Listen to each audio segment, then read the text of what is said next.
All right, students, first thing we need is to put our name on our piece of paper. We are going to be practicing some implied textures today. And an implied texture is any texture that we can see but not feel. And I'll show you some good examples of those in a moment.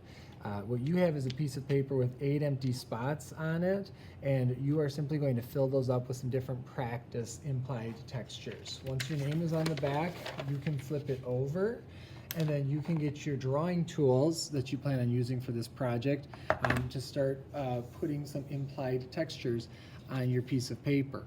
So we know that in art, texture has to do with how things feel. That's especially important with sculpture projects. That's especially important with fiber or textile art projects. So that would be like things that use cloth, fabric, yarn, wool, all sorts of things like that.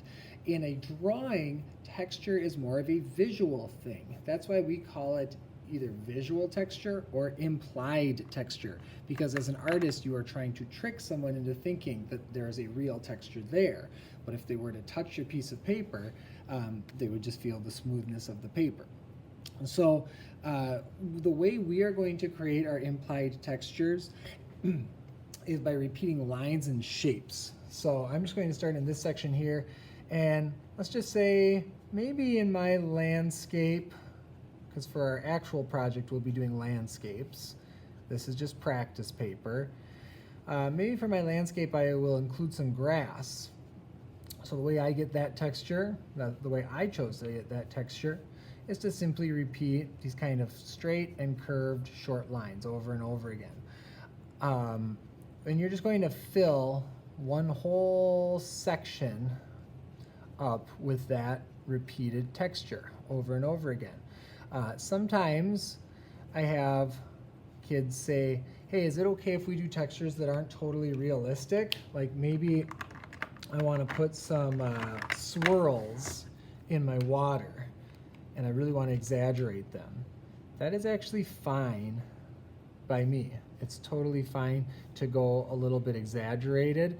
You are the artist. If you decide that you want to do yours with realistic textures and realistic colors, you can. If you decide that you'd like to exaggerate things and use kind of unrealistic colors and unrealistic textures, that's fine too. So I'm just going to do a time lapse here to speed this up, and I'm going to show you an example of 8 different textures.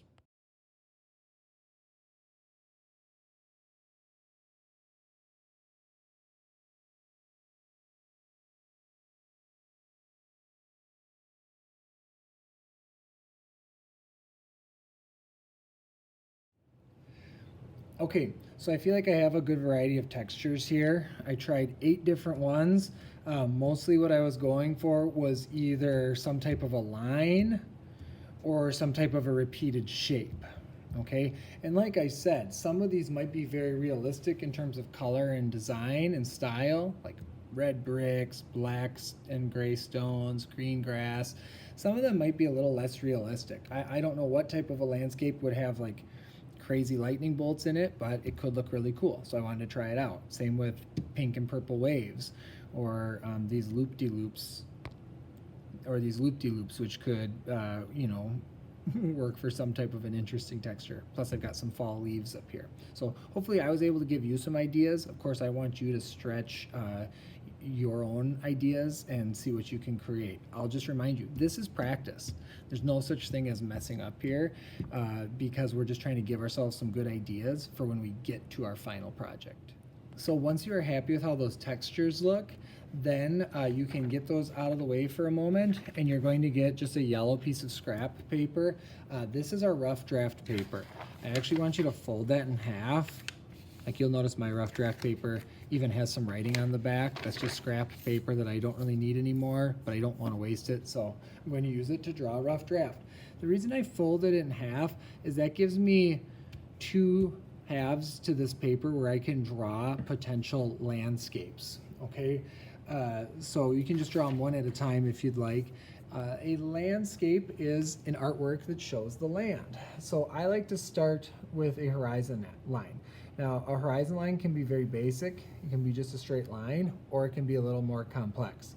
But what I want you to think about as you're drawing your landscapes are what things will be in the foreground, what things will be in your middle ground, and what things will be in your background.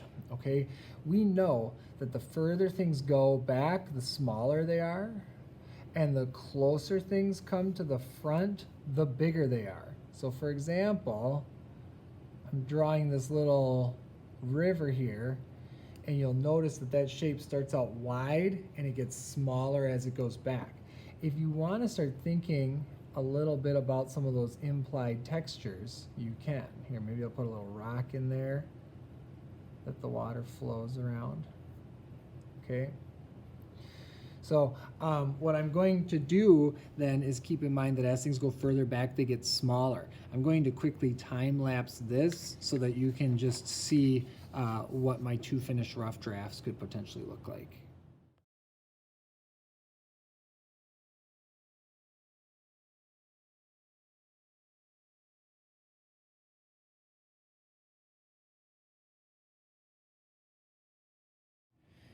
Okay, and once you feel like you have two good rough drafts to pick from, then what you can do is you can pick your favorite one and think about adding a little more of those implied textures from before and adding a little color. Again, I'll remind you, this is a rough draft. We're going to take one of these and turn them into a final draft tomorrow. So I kind of like this one, so I'm just going to go ahead and add a little color to that.